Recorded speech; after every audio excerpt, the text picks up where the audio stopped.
Today I'm going to show you how to design custom views in Outlook. Alright, so we're in Outlook Classic. On the top you'll see your ribbon. Go ahead and jump into view. Now what you'll see here on the left is first you'll see change view. So we have different pre-made views over here.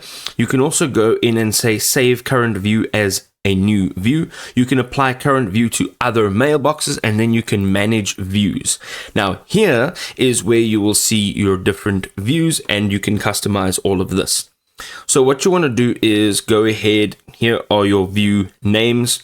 So let's say we want this current view settings. Go ahead, click on copy, and here you want to create a new view. So let's say new view, and here we can choose how it can be used. So for this folder, visible to everyone, this folder only visible to me, or all IMAP folders.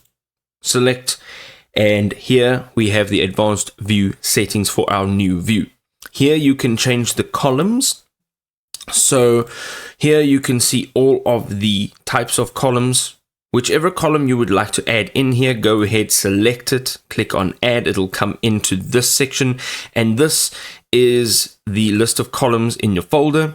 If you want to remove one, click on that, click on remove. It'll move this way. If you'd like to add a new folder, go ahead and click on new folder. You can also move them up and down. Once you're done here, go ahead, click on OK. You can also change the group by. So here, it's currently automatically grouped according to arrangement. You can change all of this by unticking that box.